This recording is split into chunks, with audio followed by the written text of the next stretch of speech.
Welcome to this Theological e-forum of Eden Theological Seminary.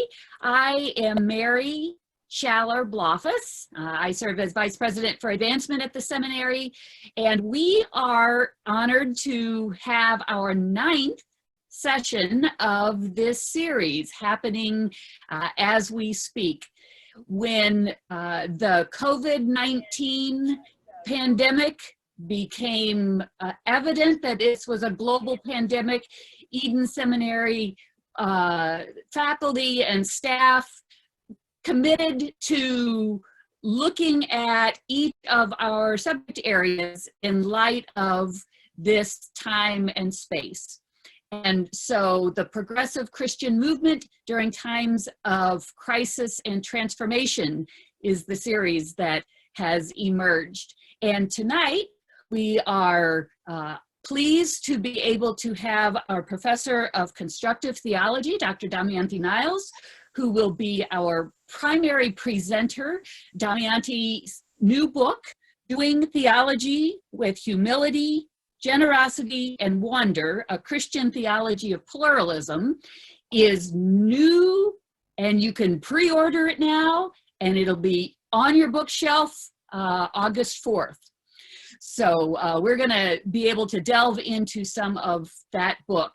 We also have as co-presenters with Dr. Niles this evening, Ben Mangini and Brett Palmer, who have already read the book and are reflecting on it in light of this current pandemic. We will have one more session in this series, and that is next Thursday. Our Assistant Professor of Church History and Historical Theology, Adam Ployd, will be reflecting with us on Isolation and Spiritual Growth, A Journey to the Desert. So if we feel like we're in a desert now, those will be resources that will aid us in this journey. During the time of this evening, if you would go to the chat function at the bottom of your screen, and please feel free in that chat function to write reflections that you have related to the presentation, questions that you might raise to the presenters, and following the more formal presentation, then we will field some of those questions from that chat function and let Dr. Niles and company reply and respond to those. As we begin tonight, would you all join me in prayer? God of love, we humbly ask you to grace this time together as we dive deep into who we are and we are. Open our hearts to the wonder of creative chaos. Break open our lives to the generosity of plurality. Pull barriers of self-defense to the humility of our pilgrimage with you and toward you. As we do theology with one another in this space and time, may your world be blessed. Amen. And with that, I'm going to turn it over to Damayanthi.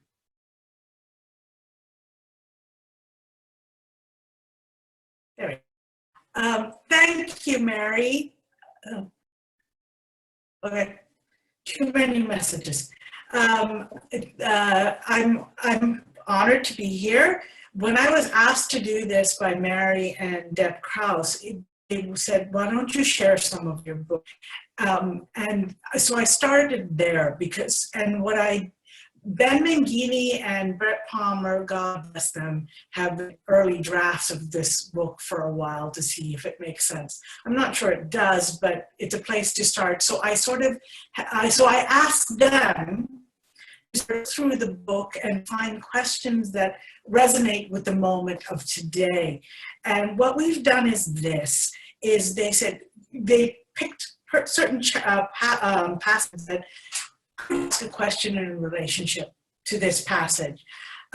So what we're going to do is, or I'm going to, and please forgive me, I don't like reading aloud very much, so this is a bit out of my comfort zone. But I'm going to read you some sections from the book and allow them to ask the questions that came out of those paragraphs as a place to start. And since Mary gave me permission, if there are any questions you guys ask that I can't answer, I'm shunting it to one of them. So be pre-warned. So the book in general, the Sri Lankan monk and priest Aloysius Piris says that to do theology well, particularly in Asia, and I would argue in other parts of the world, you have to take the joint realities of plurality and poverty seriously. His words, you need to be baptized in the Jordan of plurality and hung on the cross of poverty to be constructing authentic theology. So I took his charge very seriously. So I went through, and as a constructive theologian, looked at the different doctrines of God with those two ideas in mind. The first reading I'm going to do, for which Ben had a question, is from my chapter on God. And it goes something like this. So, what is helpful language to describe God that takes plurality seriously? If we start with creation, which has already been posited as plural, how does it help us to understand and name God? The creation is a finite expression of God's infinite nature. If creation is plural, God is infinitely so. God's nature is infinite plurality. This way of thinking gives us space to think of mystery as the infinite possibilities of plurality. This also gives us space to reevaluate our understanding of chaos. Chaos is a way to name the infinite possibilities of plurality that are in God. The infiniteness of possibilities for plurality is chaotic. By its very nature, it overwhelms the finite possibilities, throwing finitude into the mystery out of which it is made. It is important to note that this chaotic nature is not something to be feared or corrected, but embraced as the very essence of mystery that created us and into which we return. Is it a wonder that Raymond Panikkar says that silence is the best language for God? But in the need for words to communicate, mystery and chaos are useful names to use to understand God, particularly in relation to plurality. Ben, you want to ask your question? All right. So in our world of pandemic that we're all now living in, I'd say one way many of us would describe the world is chaotic. And so I thought you could share some of your theology of creative chaos for us. Thanks. So trying to live into the moment. Yes, we live in a chaotic time, but what I've noticed about this pandemic is as it has laid bare things that we want to hide. We like to think the world has an order and a way of doing things and we have control. If this pandemic has done anything, it has said, nah, not so much control. It is not, you cannot control what's going on. You're lucky, we're lucky if we can figure out what we need to do this week. And we have had to find ways to connect in the craziness that is chaos. It provides us an opportunity to be and think anew. It has provided us a chance to actually rest in reality rather than, as the Hindus would say, make an illusion of it. We have not made false structures. And I think chaos is creative. There's I'm going to do a quick story. Ben and Brett has heard it several times, but there's a story in the Hindu scriptures that talks of a great sage that was sleeping in the dream of Brahma after the creation ends. After the cosmos ends, Brahma thinks of a new creation. And the sage is walking around in the dream that Brahma's having of the new creation. And he accidentally falls out the dream and falls into the sea of chaos, which are the raw materials out of which the creation will be made. And he is startled and frightened and can't figure out what's going on, and he can't breathe. So he kicks out from the chaos and back into the dream where everything is orderly and everything makes sense. And as he sits, he realizes he's left the moisture that gives him life behind. And though he can breathe, he's getting stiff and hard and locked into place. So he realizes he needs to fall back into the chaos. And of course, he gets his life back because the stuff that knocked off is filling him again, but he can't breathe. And so the story goes that he goes back from the order of the dream of Brahma into the chaos into which the creation will be made. And that is how he makes sense of the world. The pandemic has made us, like the sage, fall back into the creative possibilities of chaos. No. Is it frightening? Yes. But there's something different from going, I don't understand, I can't breathe, to this is destroying me. There's a sense, this is the stuff out of which life is made. So that would be sort of my answer to that question.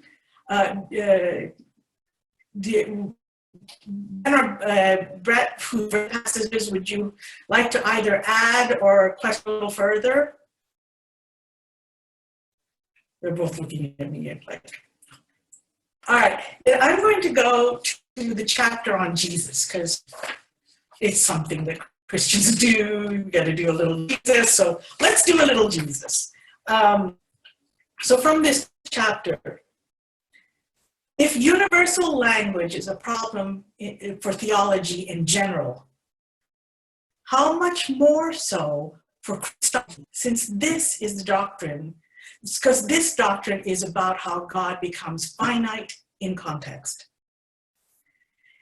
Indian theologian Chaya argues against universalism, saying that it, by its very nature, thwarts the reality, historical reality, which is at the heart of Christology.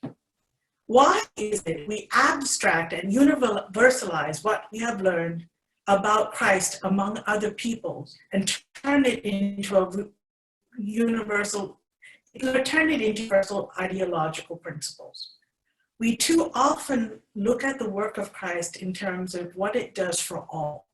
In so doing, we fail to see the context from which wisdom arises, shapes that ideal vision in a very particular way. Christology is the Christian way to always pay attention to context and make space for those in the margins. Bishop Diaz-Azaraya put it eloquently in his speech at the 1910 World Mission Conference in Edinburgh, where he said, "The exceeding glory of Christ can be fully realized not by the Englishman, the American, and the continental alone, nor by the Chinese and the Indian by themselves, but by working together, worshiping together, and learning together the perfect image is our Lord and Christ. It is only with all the saints that we can comprehend the love of Christ, which passeth knowledge, that we might fill with the fullness of God. This will be possible only from spiritual friendships made between two or more races, that we can I missed something. So the end of the quote is, this is only possible from spiritual friendships between two races or more, that we ought to be willing to learn from one another and help one another, end quote. It is this kind of intra-Christian conversation not only deepens our understanding of Christ, but allows us to participate in wider interfaith conversations. Many other faiths have interpreted and appropriated Christ and Christian ideas in their own way. Understanding how they have done so gives us a path into the way Understanding how they have done so gives us a path into the way they understand who they are and how they understand God and the world. It also provides a unique opportunity to see Christ anew through their eyes and enrich our own thinking about Christ even further. This plurality in experience in Christ moves us away from attempts to construct overarching Christologies. Rather, these voices call into ongoing conversations among many Christologies, each bringing its own gifts to an inter-Christian and interfaith dialogue. Mr. Palmer, you have something about this? Sure. I do want to begin by noting chapter on Christology is the longest chapter in your book. So I'd say you do more than a little bit of Jesus in there. So my question, and this is more to the theme of the book itself, my contextual questions a bit later. But I was just asking, given that the tendency historically in Christianity seems to be to always make Jesus an overarching narrative for all, and that seems to be the habit. I was wondering, how do you avoid doing that? Especially, how do you avoid making Jesus the overarching narrative while still taking Jesus seriously, while still doing Christian theology? It's a fair question, and it is one I get asked a lot because, if you don't only do Jesus, how can you do this? And we're going to talk about this a little more in the conversation, but just because I know I communicate in English does not mean that English is the only way to communicate. But it does teach me how to do communication. I think the fact, when you turn the rough and tumble, the finiteness of how incarnation works, it makes it a universal. What's the point of having incarnation at all?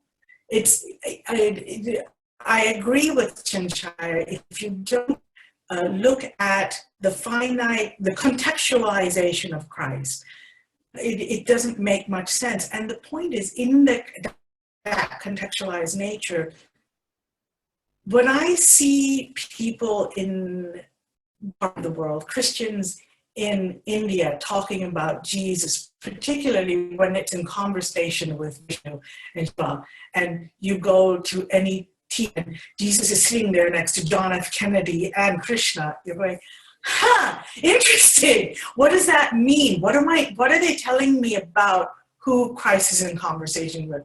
John F. Kennedy was a bit of a stretch for me, but okay. Where would Christ be found? What would be Christ in this moment? Different contexts tell you different things about Christ.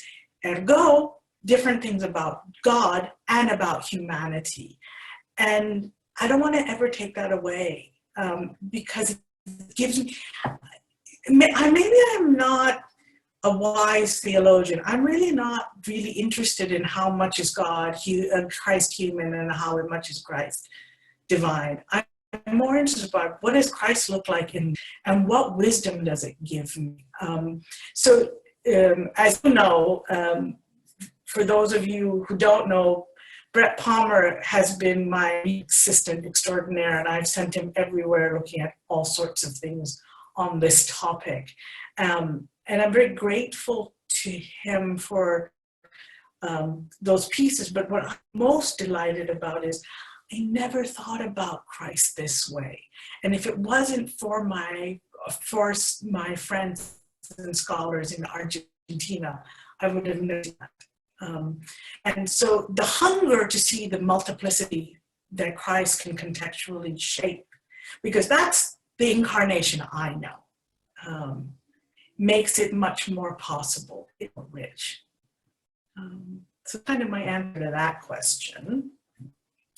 And some of you might have more questions that follow up some of the stuff that Brett and Ben done. So I'm more than happy to attend to them as I can, as I mess up all my papers, sorry.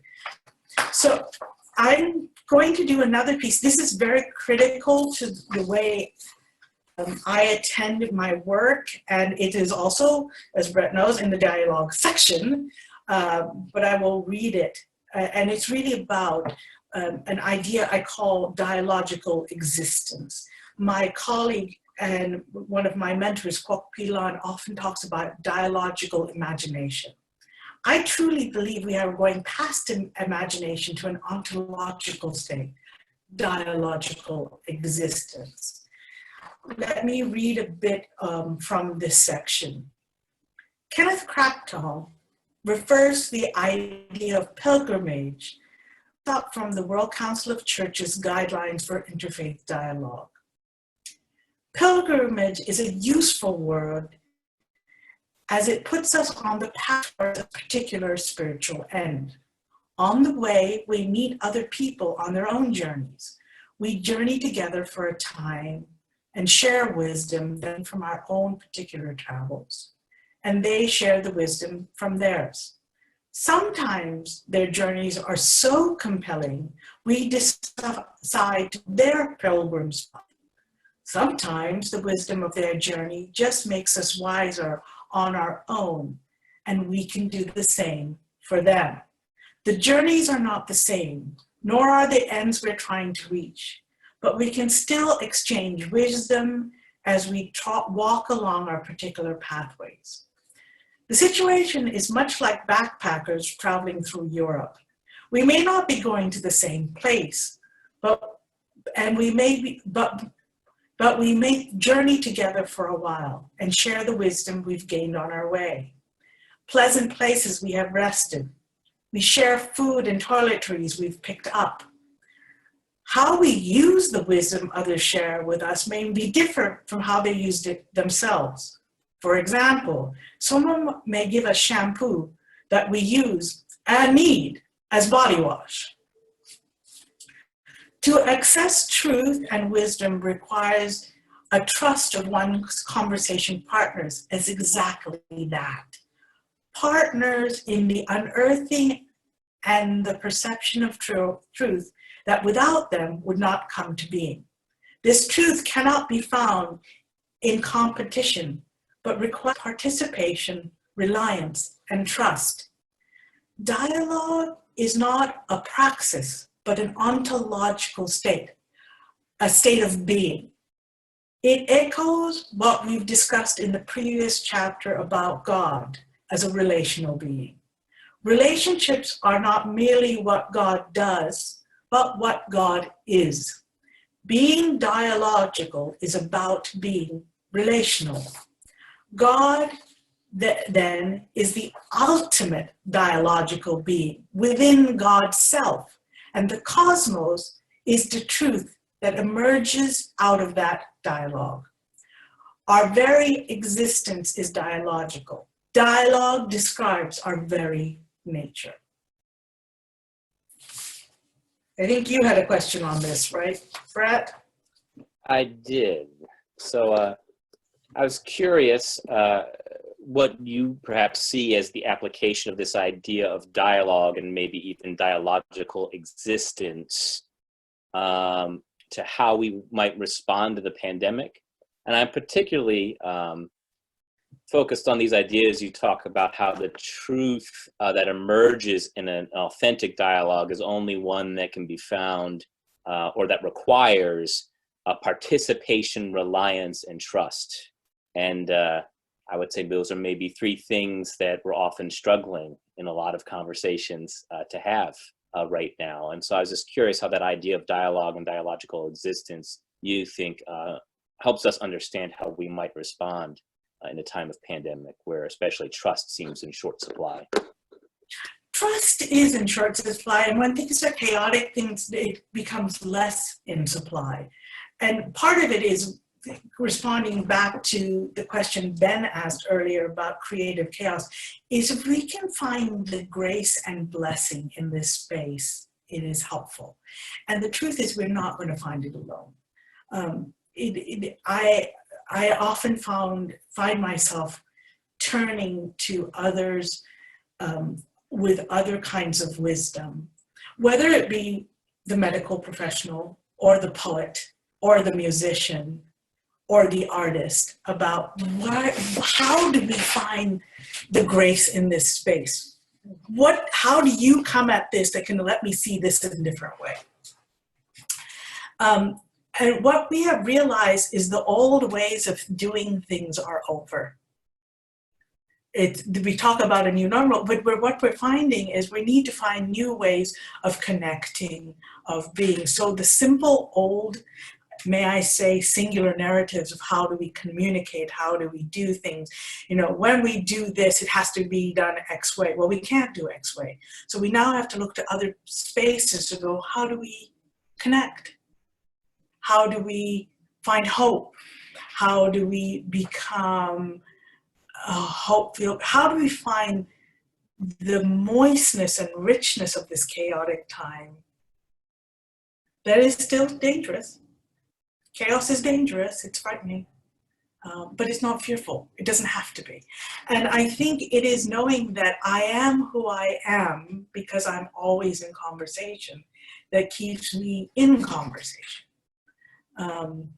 Not to get to an end, but to stay rich and alive. It is in the richness of the conversations that I've had with you and Ben and with my colleagues and every other poor soul that I could talk to, including all the wonderful souls in the books that surround me, that allows me to sort of live into time and space. And in a time when we're told not to connect, and it's crazy, is when you have to connect all the more. Not the ways we're used to. So I do know that many, and I can get in trouble with some of my peers here, are saying, we can't do church, we can't do communion, we can't do marriages if we can't be next to each other. I want us to argue, Dr. Krauss with Paul, that we live in the here but not yet. We are going to live as if we're connected, even in times when we physically are not connected. And I think that amazing. So I'm going to put it out there to the ministers that are in this space, and I assume there are many, I may be wrong, because I can't see all of you right now. How do you do communion now when you have to keep physical distance? If we are dialogical beings, physicality is but one means of being together. I would argue ritual is another means by being together. So how do we do rituals when we're not standing next to each other? That would be a space to start to think about it. Another quick story, and I'll move on. A dear mentor of mine, a woman by the name of Judith Burling, was telling me that she had a friend who was having a really hard time, and they were apart. And the friend came and sat on her front porch. And Judith sat at the other 6 feet apart or more distance from her, and they read poetry to each other. I think that is an act of dialogue. And Wordsworth and Yeats and Mary Oliver became their ritual connection. I think that is, if we think of ourselves as conversational being, that space of creativeness is possible. That's my longish answer to that question. Do you have a follow-up, Brett? Should I move on to church? I'll go ahead and move on. Thank you. Okay. So the last passage from which Ben had a question, I have to be honest that another person who was part of our conversation for this presentation couldn't be here because she believed that she had to do church at her church. That's Rebecca Ragland, and these are three of my reading partners. And this was your question or hers, I'm not sure, but I'll read the passage. And it's from the church section of the book. I am reminded of an incident with a dear friend and colleague who I have time. He is from an old Sinhala Baptist family. I am from an old Tamil Methodist / Reformed family. Sri Lanka, the nation of our birth, taught us that to be really who we are, we must see ourselves as over and against each other. We could only, as Samuel Huntington describes it, love what we are by hating what we are not. There was a meeting where we were both asked to talk about the conflicts in our country and how to make bridges across the division. We found ourselves in the course of the conversation moving closer and closer to each other and grasping hands.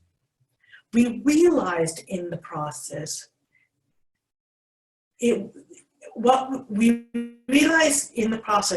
was a common conviction among the communities, the communion of the communities of Christ that allowed us to form our bond.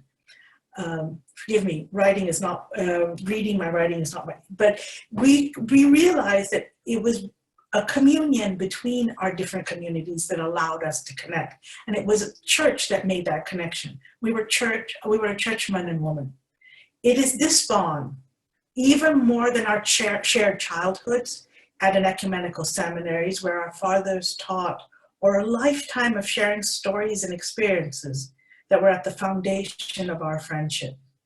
It allowed us to understand the churches we came from and the ethnic communities we belong to, as well as each other's. It overrode the thinking that we could not love who we are without hating who we are not. It is clear to me, as I believe it is to him, that without this common bond between us, the intensity of the conflict of our native land, the hate through which we learn to define ourselves, would have won and destroyed us both, as well as the churches and communities we belong to.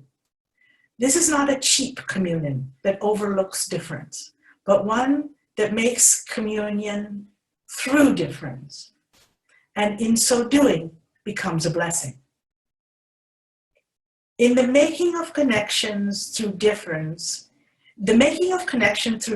is how the church can be a blessing and being a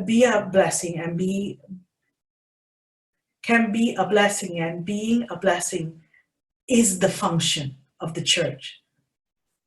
In the 1999 report, People of God Among All God's People states, the Spirit of God is at work in creation.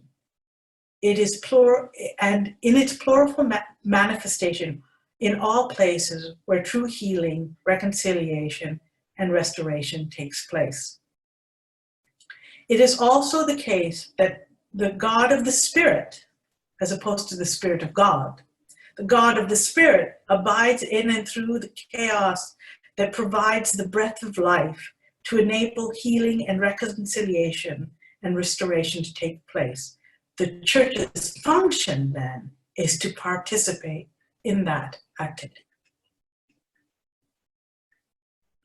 And Ben, you had a question out of this? Yeah, and so I think we should follow that one with the question that asks, what do you want us to take from not just that passage, but your whole book? How do you want pastors and theologians and lay people and the curious all what do you want them to think and do having encountered your book? Okay, there we go. Anything you want. Start there. But I think what I really is, I just wanted to start a conversation to which I wanted the people of God and all of God's people to go, what does it mean to live and thrive? And in so doing, bring about liberation for the space for all. I am a firm believer that a single narrative can only be bought with power.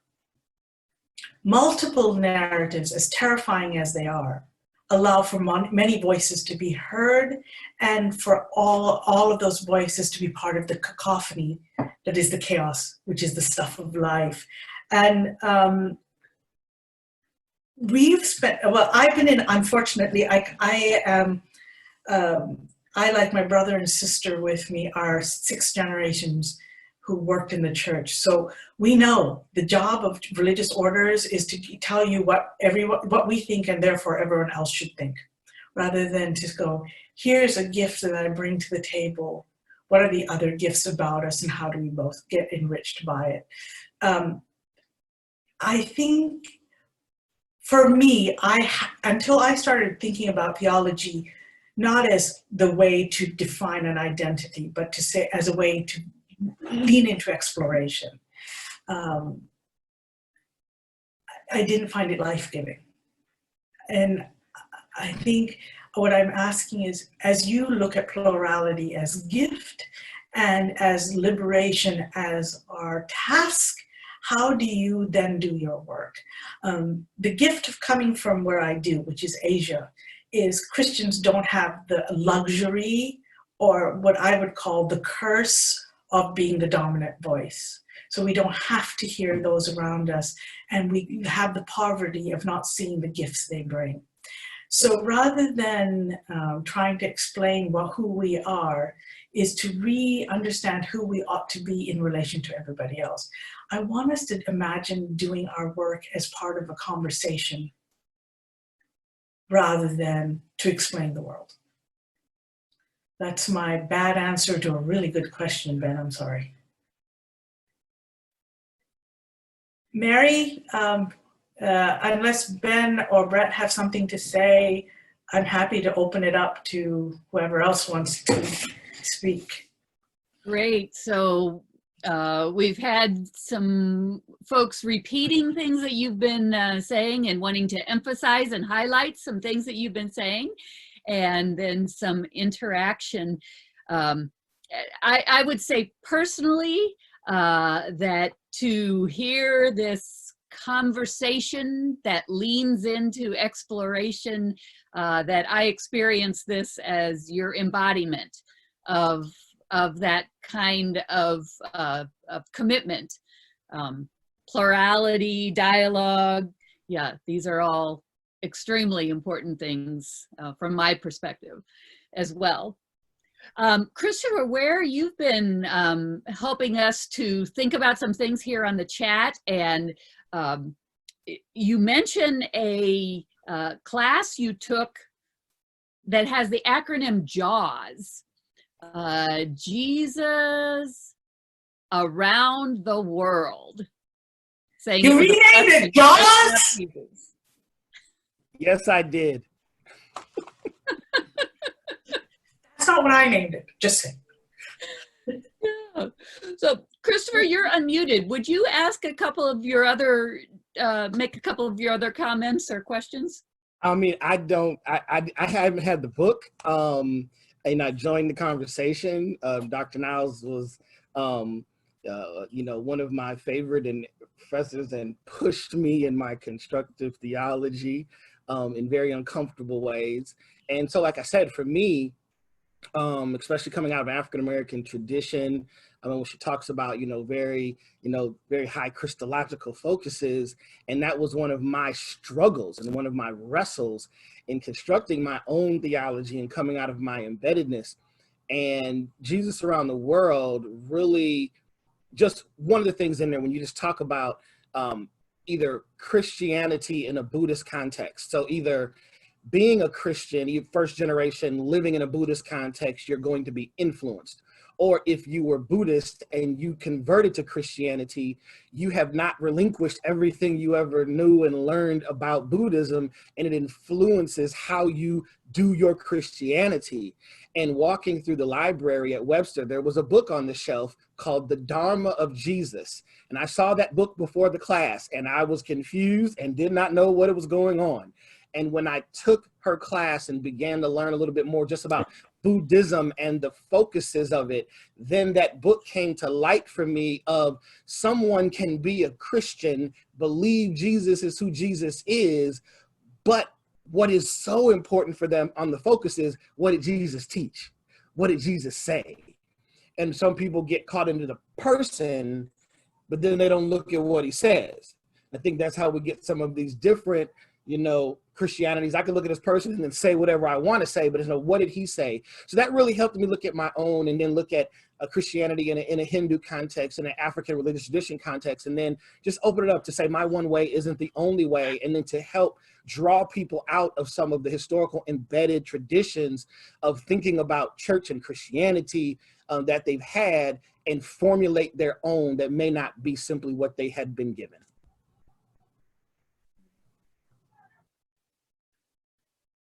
Dr. Niles, would you have any response to that? Well, I don't see a question in that, but what I'll do is tell a story. So as I told you, I'm a sixth generation minister or a church worker in my house, or a Christian. The next generation looks like the mantle is going to a Buddhist, Sri Lankan, African American woman who is going to reshape the Niles legacy in a whole new way. And I'm excited because, you're maybe like, well, how can it's like, I'm going to tell you, to be a good Niles, apparently you need to become a Buddhist next. I'm okay with it. I think that's the journey in faith that we're going on. And I have this incredibly brilliant, beautiful niece who I think is going to take it to cool new places. So that's my answer to the non-question. So in still probably on your Christology chapter, Yes, Zippy is saying that it's interesting that we often focus on this is what Jesus said rather than on this is what Jesus learned.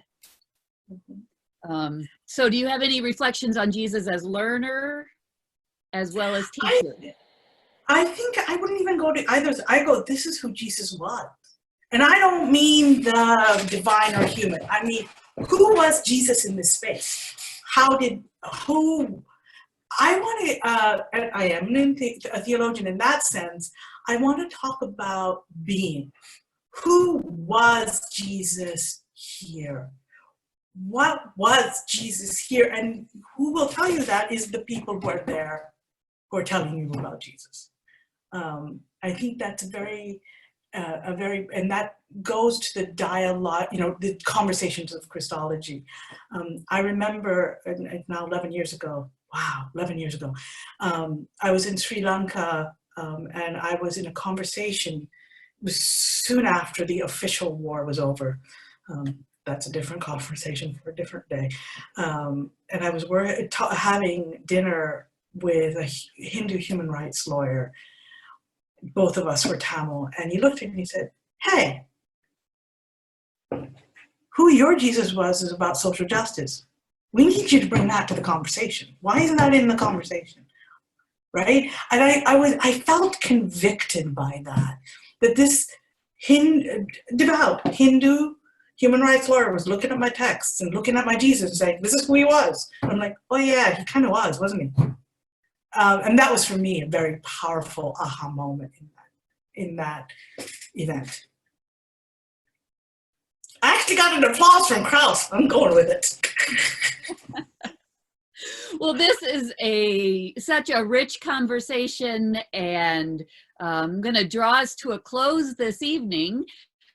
And just from beginning to end, embodying the the dialogical existence that we have, and that continues.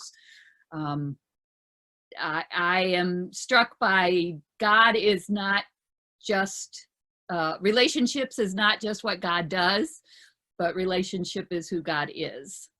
And so as we go out from this place, may we continue to take your words and this experience with us.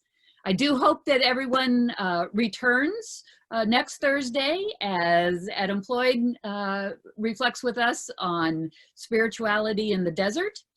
And we do also have in our archives the previous sessions that are recorded and posted there. So continue to share those broadly.